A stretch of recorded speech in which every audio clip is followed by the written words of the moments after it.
Olá, estamos dando início à segunda parte da aula introdutória do curso do Visão Panorâmica das Escrituras. No bloco anterior, nós falamos um pouco dos motivos que nós devemos aceitar somente a Bíblia como autoridade espiritual na nossa vida. Você lembra que nós lemos alguns versículos que mostram a importância da Bíblia na nossa vida pessoal. E nesse bloco nós vamos falar um pouco sobre bibliologia, para te ajudar a entender um pouco mais sobre esse livro maravilhoso que nós vamos estudar juntos ao longo do nosso curso. Eu convido você aí para o slide para que a gente possa ver algumas perguntas que nós vamos responder nesse bloco. Então, olha aqui comigo.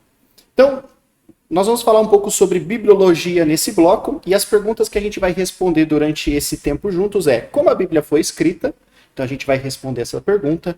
Como a Bíblia chegou até nós? Então a gente está falando de um livro, né, que terminou de ser escrito há mais ou menos 2.000 anos, mas que começou a ser escrito há pelo menos 3.500 anos atrás. Então é um livro bem antigo.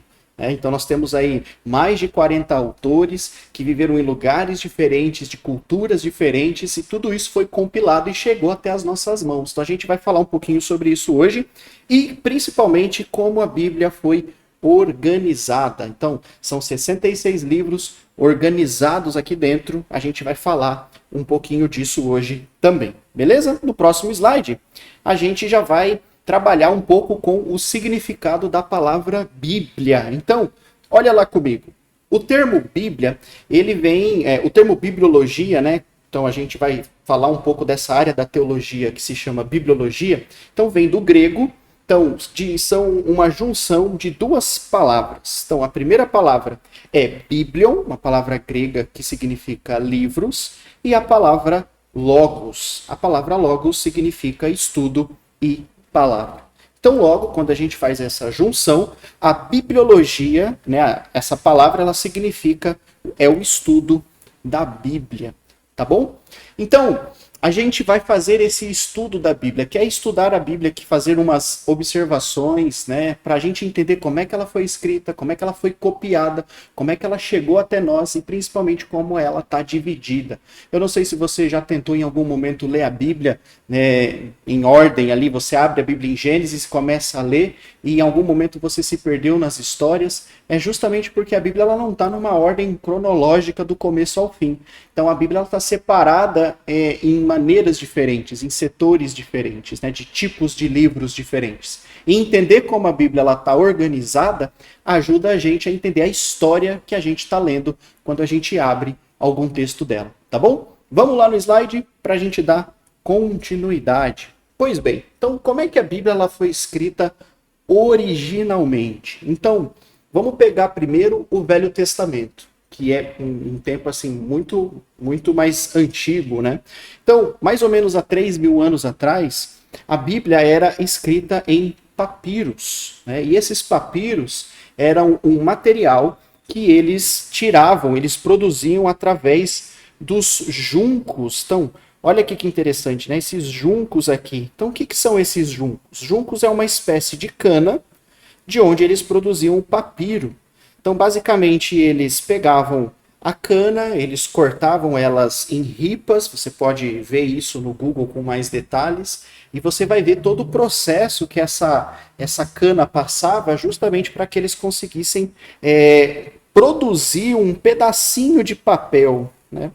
E nesse pedaço de papel, eles pegavam algumas tintas e eles escreviam, faziam os seus escritos, né? Então, essas folhas eram chamadas de papiros, de onde veio a palavra papel, e é onde eles escreviam os livros. Então, olha só que interessante. Então, no Velho Testamento existiam os papiros. Quando a gente chega no Novo Testamento, o processo ele melhora um pouquinho. Então, eles deixam de usar os papiros, né, que deriva dessa cana, e eles começam a usar o couro de animais. Então, era um material um pouco mais resistente, né? Então, o couro de animais suportava mais a ação do tempo do que a cana, né? Essa cana que eles pegavam para fazer os papiros. Mas você consegue perceber que era um material que se quebrava muito fácil, né? Que estragava muito fácil. Então, por isso, eles precisavam sempre repetir o processo para conseguir armazenar os seus escritos. Eu tenho aqui na minha mão, só para que você possa dar uma olhada, né, uma réplica de um pergaminho, né, uma réplica de um pergaminho, é uma réplica do Evangelho de João, tá bom? Então, só para você ver como é um tipo de material frágil, difícil, pouquíssimas pessoas tinham, acho que aqui você consegue ver melhor, né? Então, pouquíssimas pessoas tinham acesso a esse tipo de material, pouquíssimas pessoas conseguiam produzir esse tipo de material, então nem todas as pessoas tinham acesso a esses escritos. Então, você consegue entender como no passado era muito difícil alguém ter rolos, pergaminhos e escritos, então era de difícil acesso. Geralmente as pessoas elas ficavam submetidas ali ao templo ou ao sacerdote que tinha ali os pergaminhos e eles liam isso nas assembleias para que as pessoas pudessem conhecer as histórias, tá bom? Mas com o passar do tempo, as coisas elas vão melhorando, né? Então, principalmente com talvez a mudança máxima da história seja a invenção da imprensa no ano 1500, quando as pessoas conseguem não só produzir em massa, mas copiar de uma maneira muito mais rápida. E aí a Bíblia começa a ser espalhada, né, por toda a Europa e por todo o mundo naquela época. Mas você pensa como era difícil nos tempos bíblicos? Então, cada palavra tinha que ser copiada, tinha que ser verificada, e isso era passado ali de geração em geração. Então, no começo, era muito difícil, era muito caro, e pouquíssimas pessoas tinham acesso. Então hoje, quando nós temos a Bíblia na palma da nossa mão, né, então a gente precisa entender, né, todo o trabalho que foi feito para que ela chegasse hoje na nossa mão. Tem capa, às vezes capas de cores diferentes, tamanhos de letras diferentes, algumas versões diferentes, mas hoje nós temos ela, né, o acesso à Bíblia hoje é muito mais fácil, a ponto de chegar até no celular. Então você abre o seu celular, você baixa ali um aplicativo e você consegue ler a Bíblia em várias versões. Então nós temos que agradecer a Deus e valorizar essa oportunidade que nós temos de poder ter a Bíblia e poder ler esse livro e conhecer essa história, tá bom? Então vamos lá, vamos dar continuidade às principais divisões da Bíblia. Então vamos falar um pouquinho como a Bíblia é dividida para te ajudar a entender um pouco mais. Então a gente tem duas grandes divisões. Então nós temos o Velho Testamento e o Novo Testamento.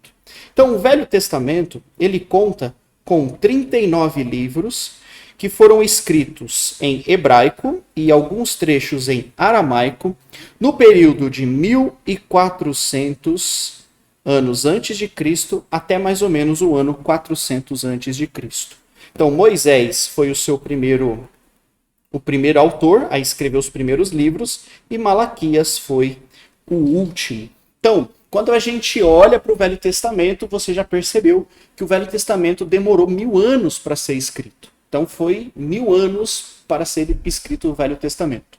Começando com o profeta Moisés até o último livro do Velho Testamento, que é Malaquias. E o Novo Testamento? Vamos dar uma olhada? Então, o Novo Testamento, ele conta com 27 livros. E esses 27 livros foram escritos originalmente em grego, no período do ano 40 depois de Cristo, e o Novo Testamento ele foi concluído no ano 100 depois de Cristo. Então, ele começa contando a história de João Batista, né? E aí ele se estende do profeta João Batista até a morte do apóstolo João. Então, do Evangelho de Mateus ao Apocalipse, o Novo Testamento vai revelar a vinda do Messias prometido, a chegada do reino de Deus, a edificação da igreja de Cristo e a expansão do cristianismo. Então, olha só que interessante. Então, o Novo Testamento, ele traz todas essas histórias. Ele começa contando para nós a chegada de João Batista, ele vai nos apresentar Jesus Cristo e todo o seu ministério. Quando a gente termina os evangelhos e entra no livro de Atos, nós vemos a chegada do Espírito Santo, a edificação da igreja e o cristianismo sendo espalhado mundo afora pelo Império Romano. Até chegar o livro de Apocalipse, que encerra, né, esse cânon bíblico, tá bom? Então, tudo isso nós vamos contar durante o nosso curso, tá bom? Então, essas são as duas divisões que a Bíblia ela é feita. Então nós temos o Velho Testamento e o Novo Testamento. Mas eu quero ir além.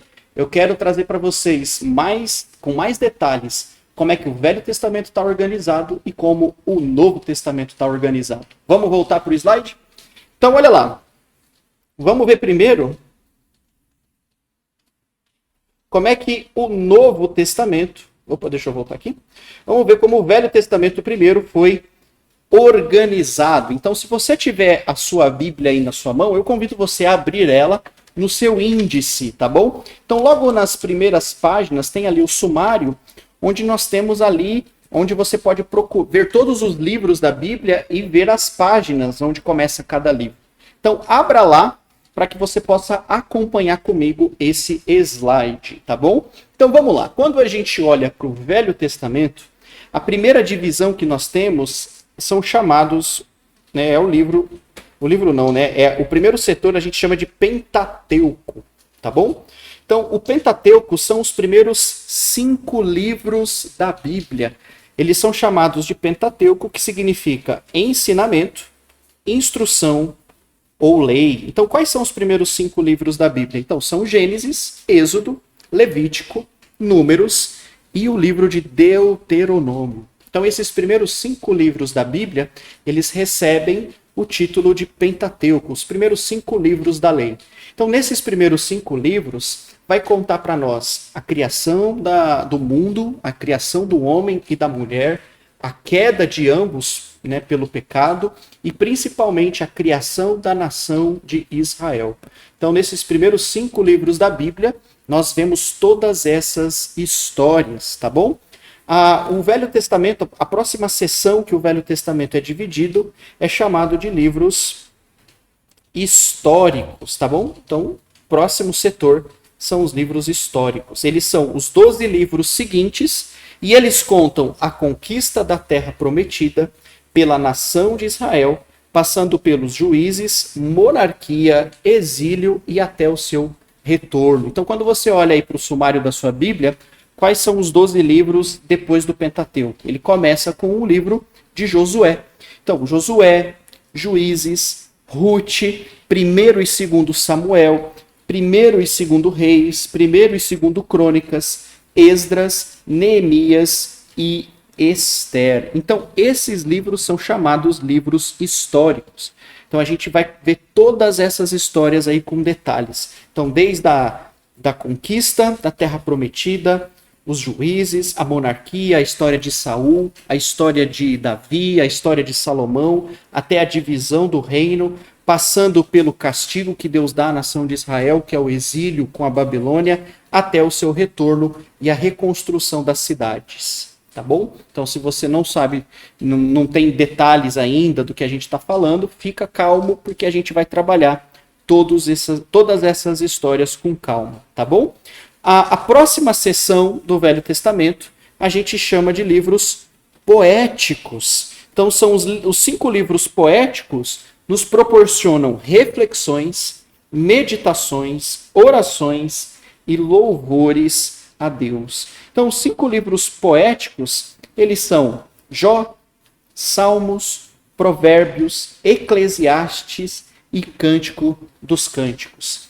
Então, esses livros poéticos, eles são muito interessantes, eles trazem reflexões para a nossa vida. Eu acredito que em algum momento da sua vida você já deve ter escutado vários salmos, vários trechos de provérbios que trazem ensinamentos, lições, sabedoria de Deus para nós. Então são livros que nos desafiam a pensar, a refletir sobre a vida, a refletir sobre a nossa relação com Deus, a refletir a nossa relação com o próximo e nos faz conhecer mais a mente e o coração de Deus. Tá bom? Então são livros muito inspiradores. A próxima seção do Velho Testamento são os profetas maiores. Então os 5 livros seguintes são os profetas maiores. Eles são Isaías, Jeremias, Lamentações, Ezequiel e o livro de Daniel, tá bom? E por fim nós temos o nosso último bloco do Velho Testamento, que são chamados profetas menores, que são os últimos 12 livros, tá bom? Começando ali por Oséias e terminando com o último livro da Bíblia, que é Malaquias, ok? Então, essa divisão que os autores fazem de profetas maiores e profetas menores não tem nada a ver com a importância desses profetas. Todos esses profetas, eles foram importantes para Deus, importantes para Israel. Mas esse título se dá principalmente pelos tamanhos dos livros. Então, quando você for ler, por exemplo, o livro de Isaías, o livro de Jeremias, você vai ver que são livros grandes, com muitos capítulos. Mas quando você for ler os outros livros dos profetas menores, né, como Obadias, Abacuque, Amós, você vai perceber que são livros menores, tá bom? Mas não se trata de importância, se trata do tamanho dos livros, ok? Então, para ficar fácil essa divisão, a gente separa entre profetas maiores e profetas menores, ok? E você vai ver durante o nosso curso que esses profetas menores, que está no final do Velho Testamento, a maioria deles está encaixado no contexto histórico da monarquia. Então esses profetas geralmente são homens que Deus chama para ir até Israel, pode ser Israel do Norte ou Judá, né, para trazer aos reis que estavam governando uma mensagem de arrependimento. Então esses profetas, alguns desses profetas estão inseridos lá em 1º e 2º Samuel, ou 1º e 2º Reis, ou 1º e 2º Crônicas. Então é por isso que se você às vezes abre nos últimos livros do Velho Testamento, se é a sua primeira vez que você está lendo, pode ser que você fique um pouco perdido em que contexto histórico que esse livro está inserido. Mas a maioria deles está inserido na época da monarquia. Mas fica calmo que a gente vai trabalhar essas histórias juntos, tá bom? Agora vamos olhar o Novo Testamento? Como é que o Novo Testamento está dividido? Olha lá no slide. Então, a primeira divisão do Novo Testamento são os evangelhos, tá bom? Os evangelhos. Os evangelhos são os 4 primeiros livros, que são Mateus, Marcos, Lucas e o Evangelho de João. E esses 4 evangelhos, eles nos contam sobre o ministério de Jesus, sobre os seus ensinamentos, os seus milagres. Todos eles vão falar sobre a sua morte na cruz e o seu sepultamento também e, por fim, a sua ressurreição. Então, os evangelhos são o início do Novo Testamento e ajudam a gente a entender sobre a vida de Jesus e o que ele veio fazer aqui. A segunda parte, o segundo bloco, né, a segunda divisão do Novo Testamento, a gente chama de livro histórico. Ok? E diferente do Velho Testamento, que temos vários livros históricos, no Novo nós só temos um livro, somente um livro histórico. E o único livro histórico é o livro de Atos dos Apóstolos, tá bom? O livro de Atos, ele vai contar para nós o início da igreja e a sua expansão no Império Romano através das viagens missionárias dos discípulos de Cristo. Então, Atos começa com a ascensão de Jesus, Jesus indo embora, ele deixa as instruções para os seus apóstolos, eles voltam para a cidade, eles recebem o Espírito Santo, a igreja começa em Atos 2, e o que a gente vai ver no decorrer da história é a igreja, os apóstolos viajando o mundo afora, pregando o evangelho da salvação e estabelecendo igrejas em várias cidades. Então é um livro histórico muito bom para a gente entender como a igreja começa, como a igreja se espalha e como a igreja era organizada. A gente vai trabalhar muito com o livro de Atos quando a gente chegar lá no Novo Testamento, ok? Então, não percam essas aulas, vai ser muito importante para você poder entender muito sobre igreja, ok? A próxima divisão do Novo Testamento são as cartas. Então, depois que termina o livro de Atos, nós temos as cartas que começam com a carta de Romanos. Então, Romanos, 1º e 2º Coríntios, enfim, e até o livro de Judas. São 21 cartas, e essas cartas, elas são basicamente instruções para igrejas que foram estabelecidas mundo afora. Então, são cartas que os apóstolos escreveram, e eles vão enviar essas cartas para as igrejas, às vezes para pessoas, como nós temos as cartas de Timóteo, a carta de Tito, a carta de Filemon, que foram enviadas para indivíduos primeiramente, mas depois a igreja tem acesso a isso e eles vão desfrutar de seus ensinamentos, tá bom? E essas cartas, elas vão trazer instruções teológicas para a igreja. Então, olha aqui, a gente precisa entender muito bem essas cartas. Então, o seu contexto histórico e o seu contexto teológico, para que a gente possa compreender os ensinamentos que os apóstolos, os discípulos de Cristo, eles vão dar à igreja, eles vão trazer à igreja, para que nós possamos ler essas cartas e entender para qual direção Deus quer que a gente caminhe. Estou falando no sentido doutrinário. Então, ler essas cartas, estudar essas cartas é muito importante para a gente entender o dia a dia da igreja e os ensinamentos que a gente precisa seguir e ensinar as outras pessoas, tá bom? Vamos lá para o slide. Olha só comigo, a última parte que o Novo Testamento é dividido é o livro de Apocalipse, tá bom? Que a gente chama de um livro profético. Então, o último livro da Bíblia é chamado de Apocalipse, ou Revelação.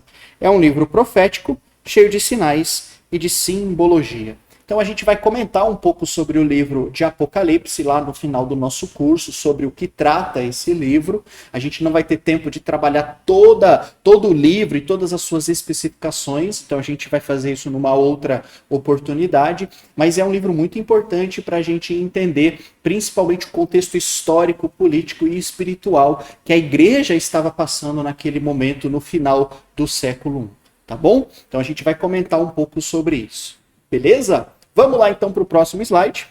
E agora a gente vai para a próxima pergunta. A gente vai ver aqui como foi a participação humana na produção da Bíblia. Então, a Bíblia é um livro de Deus? Com certeza, mas Deus usou homens para que a Bíblia fosse escrita.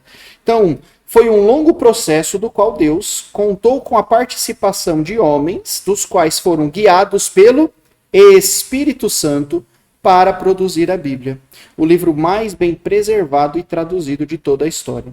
Então, veja como foi a participação humana. Você pode ler depois em casa, ó, esses versículos aqui, tá bom? Então, Deuteronômios, depois 2 Timóteo e 2 Pedro, para te ajudar a entender um pouco sobre como foi a participação do Espírito na vida desses homens. Eu trouxe trechos de duas passagens para a gente poder meditar. Então, a primeira passagem é aqui, ó, 2 Timóteo 3,16, onde Paulo escreve que toda a Escritura é inspirada por Deus. Então, toda a Escritura é inspirada por Deus e útil para o ensino, para a correção, para que o servo de Deus esteja preparado para toda boa obra. E em outro trecho, em 2 Pedro 1, 20 e 21, Pedro diz assim, ó, antes de mais nada, saibam que nenhuma profecia da Escritura provém de pessoal interpretação, pois jamais a profecia teve origem na vontade humana. Então Pedro está dizendo que o que está escrito na Bíblia não veio da vontade humana, mas homens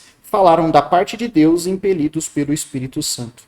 Então a Bíblia é um livro pelo qual homens escreveram, sim, mas não aquilo que eles desejavam. Eles escreveram algo que era uma obra do Espírito. Então o Espírito os estava guiando para que eles pudessem produzir esse livro aqui que a gente está estudando juntos, tá bom? Então vamos lá, próximo slide. O próximo slide para a gente continuar vendo como a Bíblia chegou até nós, né? Como é que ela foi escrita. Então, olha só que interessante, e tudo isso já ajuda a gente a entender que para que esse livro fosse produzido, de fato, Deus precisaria estar envolvido, porque pensa comigo, eles eram cerca de 40 escritores que viveram em épocas diferentes, que viveram em lugares diferentes, muitos deles tinham profissões diferentes e muitos deles nem se conheceram. Então, olha só que interessante. A Bíblia é um livro de 66 livros e muitos desses autores, mais de 40 autores, e muitos desses autores nem se conheceram durante todo esse período de 1.500 anos, mais ou menos, que foi o tempo para produzir toda a Bíblia, de Gênesis até Apocalipse. O que esses homens fizeram quando eles receberam essa revelação de Deus? Então, a primeira coisa que eles fizeram, olha lá, número 1. Primeiro, eles pregaram. Então, a primeira coisa que eles fizeram foi pregar a mensagem que eles receberam. Então, a segunda coisa que eles fizeram foi escrever. Autógrafos. Então, autógrafos é uma palavra grega para escrever ou registrar. Então, eles registraram, eles escreveram, como eu falei lá no início da aula, em pergaminho, em papiros e posteriormente em pergaminhos. Depois começa um processo de copiar, né, fazer as cópias porque daí os antigos pergaminhos iam ficando velhos, eles iam escrevendo novos rolos para poder preservar a história. E por fim vem as traduções durante os anos, até que a Bíblia comece a se espalhar mundo afora. E Deus cooperou, preservou, para que a Bíblia chegasse até nós nos dias de hoje. Então, olha que legal, né? Quando a gente analisa todos esses fatos, a gente vê de verdade como Deus estava organizando tudo isso para que a Bíblia pudesse ser escrita, tá bom? Bom, para o final desse bloco, a gente vai ver algumas passagens que vão mostrar para nós como o Espírito Santo participou na vida dos apóstolos, agora falando mais especificamente do Novo Testamento, né? Então, como o Espírito Santo participou da vida dos apóstolos para ajudá-los na produção, né, da Bíblia, principalmente do Novo Testamento. Então, como o Espírito Santo ajudou os apóstolos a escrever o Novo Testamento. Então, vamos ver essas passagens? Olha que interessante. Então, a gente vai ler algumas passagens do Evangelho de João. As referências estão aqui, ó, para você poder ler com calma depois aí na sua casa. Então, vá acompanhando, tá bom? Depois que acabar o bloco, antes de você entrar na próxima videoaula, abra o Evangelho de João, leia essas passagens com calma, faça suas anotações e aí você dá continuidade, ok? Vamos ver alguns versículos? Então, primeiro, o Espírito Santo ensinará todas as coisas, até coisas novas. Olha só o que diz João 14, 26. Mas o Consolador, o Espírito Santo, que o Pai enviará em meu nome, esse ensinará a vocês todas as coisas e fará com que se lembrem de tudo o que eu lhes disse. Então, a primeira coisa que o Espírito Santo fez na vida dos apóstolos foi ensinar a ele todas as coisas. Como assim?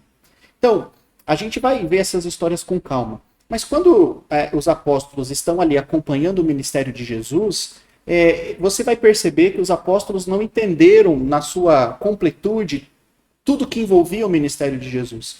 Eles não entenderam o ministério de Jesus por completo. Eles tinham algumas dúvidas, principalmente em relação à igreja e à salvação. E você vai perceber que Jesus não vai tratar com eles nos evangelhos muita coisa relacionada à igreja, porque eles não estavam prontos para receber esse tipo de ensino. Eles ainda não haviam entendido isso. A mente deles só se abriu quando eles recebem o Espírito Santo lá em Atos capítulo 2, e aí sim eles conseguem entender todo o plano de Deus. Então o Espírito Santo, a primeira coisa que o Espírito Santo fez na vida dos apóstolos foi ensinar a eles todas as coisas, aquilo que eles precisavam ter de complemento para que eles pudessem entender. Então quando você lê as cartas, você vai ver os apóstolos, principalmente Paulo, ensinando algumas coisas para a igreja, e essas orientações, da onde que Paulo tira? Isso era uma obra do Espírito. Então o Espírito Santo o guiou para que ele pudesse escrever essas coisas, né, reveladas, que foram reveladas a ele, para que ele pudesse guiar a igreja pelo caminho correto. Você não vai ver isso no ministério de Jesus, Jesus tratando isso com os seus apóstolos. Mas os apóstolos recebem isso posteriormente do Espírito Santo. Então havia algumas coisas, é como se o Espírito Santo tivesse completado o ensino, né, de Jesus em relação ao que eles precisavam saber, tá bom? Vamos lá, segundo ponto. O segundo ponto é que o Espírito Santo vai ajudá-los a se lembrar de tudo que Jesus tinha ensinado. Olha só que interessante. E na mesma passagem de João 14, 26, mas o Consolador, Jesus falando para os seus discípulos, o Consolador, o Espírito Santo, que o Pai enviará em meu nome, ensinará a vocês todas as coisas e fará com que se lembrem de tudo o que eu lhes disse. Então, pensa comigo. Você lembra o que você almoçou ontem? Talvez você se lembre. Você se lembra que você almoçou daqui uma semana ou uma semana atrás? Dificilmente. Você consegue lembrar com detalhes alguma conversa que você teve com seu pai, sua mãe, seu irmão ou um amigo próximo, com todos os detalhes dessa conversa de um ano atrás? Muito improvável. Então, uma das coisas que o Espírito Santo ajudou os apóstolos, como o próprio texto diz, ele não só ensinou coisas novas, mas o Espírito Santo os ajudou a se lembrar de tudo o que Jesus já tinha ensinado para eles. Então, olha que interessante. Você pensa que os evangelhos eles começam a ser escritos pelo menos 25 a 30 anos depois dos fatos. Então você pega ali o Evangelho de Marcos, que vai ser escrito ali perto do ano 50, 55 depois de Cristo. Jesus morre ali perto do ano 30, 33. Então a gente está falando aí de pelo menos uns 20, 25 anos. Então, como é que Marcos se lembrou de tudo isso? Como é que João se lembra, no final do primeiro século, todos os detalhes dos ensinos de Jesus? Então foi através do Espírito Santo. O Espírito Santo ajudou os apóstolos a se lembrar de tudo que Jesus fez para que eles pudessem posteriormente não pregar, eles pregaram isso para as pessoas e posteriormente eles escreveram para registrar essas histórias. Então olha só que interessante. Vamos ver o terceiro? Terceiro ponto, o Espírito Santo ajudaria eles a testemunhar a respeito de Jesus. Então diz assim, em outra passagem, João 15, 26 e 27. Então, quando, porém, vier o Consolador, e o Consolador é o Espírito Santo, que eu enviarei a vocês da parte do Pai, o Espírito da verdade, que dele procede, esse dará testemunho de mim, e vocês também testemunharão, porque estão comigo desde o princípio. Então, o que esse texto está dizendo é que o Espírito Santo ajudaria os apóstolos a serem boas testemunhas do Evangelho. A serem boas testemunhas de quem? De Jesus. E quando você olha nas páginas da Bíblia, é exatamente isso que acontece. Você vai se lembrar que quando Jesus está no Monte das Oliveiras, orando, antes de ser preso, chega Judas com ali os soldados para prenderem Jesus, e você vai se lembrar que todos fugiram. E por que os apóstolos fugiram? Eles fugiram porque eles tiveram medo. Tiveram medo de ir preso com Jesus e talvez participar da morte e juntos, né, para condenação. A gente vê que nessa mesma noite Pedro negou Jesus 3 vezes, dizendo que não o conhecia. Então Pedro estava com medo. Mas se você abrir as páginas da sua Bíblia, depois de Pedro ter traído Jesus, logo nos primeiros capítulos do livro de Atos, depois de receber o Espírito Santo, Pedro agora está diante das autoridades de Israel, diante do sinédrio, dos fariseus, dos mestres da lei, pessoas poderosas naquela época.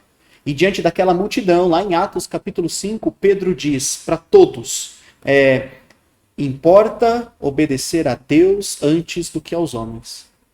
Então aqueles fariseus, os judeus, queriam calar Pedro. Eles queriam que Pedro parasse de pregar sobre Jesus. E Pedro diz assim, não vou parar. Eu vou continuar pregando. Eu vou continuar falando sobre Jesus. Então, o que mudou nesses 50 dias de Pedro ali, negando Jesus, para Pedro agora corajoso, diante das autoridades de Israel, declarando que Jesus é o Senhor e que ele não iria parar? Era o Espírito que habitava dentro dele. Então, o Espírito que habitou dentro dele ajudou para que eles pudessem ser testemunhas eficazes na pregação do Evangelho. Então, olha só que poderoso isso. E, de fato, todos os apóstolos foram. Todos os apóstolos morreram por causa da pregação do Evangelho. Morreram para poder pregar o Evangelho mundo afora. Que exemplo para nós, né? Que exemplo esses homens são para nós. De homens fiéis e que estavam dispostos a perder tudo nesse mundo. Tudo. Para poder fazer o nome de Jesus conhecido. Vamos ver o quarto ponto? Olha lá. Quarto, o Espírito Santo convencerá o mundo do pecado, da justiça e do juízo. Então Jesus disse em João 16:8, quando ele vier, convencerá o mundo do pecado, da justiça e do juízo. Então o Espírito Santo, ele trabalha no processo de conversão. O Espírito Santo ajuda, né, as pessoas a se converterem a Cristo.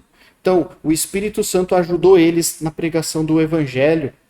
Quinto, já indo para o final, o Espírito Santo guiaria eles a toda a verdade. Olha só o que diz João 16:13. Então, quando vier o Espírito da verdade, ele os guiará em toda a verdade. Então, se o Espírito Santo veio, pensa comigo, se o Espírito Santo veio e guiou os apóstolos a toda a verdade, o que sobra? O que sobrou para os outros? Não sobrou nada, porque toda a verdade foi dada aos apóstolos. Então não há mais nada a ser revelado. Aquilo que Deus quer que eu e você saibamos sobre a salvação, sobre Jesus, sobre como chegar aos céus, como receber a graça de Deus, está aqui na Bíblia. Está aqui nas páginas da Bíblia. Então, tudo que nós precisamos saber já foi revelado. As coisas reveladas pertencem a nós, as não reveladas pertencem a Deus. Assim diz a Escritura. Então, tudo que Deus queria que você soubesse já foi revelado. Está nas páginas da Bíblia. Vamos ver o próximo? O próximo, ele falará apenas o que ouviu. Então, basicamente, é a mesma passagem aqui, né? De João, 16:13. Então, o Espírito os guiará a toda a verdade, e ele não falará por si, mas dirá tudo o que ouviu e anunciará a vocês as coisas que estão para acontecer. Ou seja, o Espírito Santo, ele não veio falar de si mesmo. O Espírito Santo veio testificar que Jesus é o Senhor. O Espírito veio para confirmar quem é Jesus, tá bom? E, por fim, o último ponto é que o Espírito Santo anunciará o que está por vir no futuro. Ou seja, o Espírito Santo anunciou para eles, né? Então, a passagem aqui diz assim, ó. Então, ele anunciará a vocês as coisas que estão para acontecer. Então, o Espírito Santo trouxe para eles algumas coisas que aconteceriam no futuro. E eles revelaram isso, eles escreveram isso na Bíblia e a gente pode ler e saber a vontade de Deus para nós. Tá bom? Então, só para a gente relembrar aqui, ó. Então, ensinará todas as coisas, lembrará de tudo o que Jesus tinha ensinado, testemunhará a respeito de Jesus, convencerá o mundo do pecado, o Espírito guiará a toda a verdade, falará apenas o que ouviu e anunciará as coisas que estão por vir. Ok?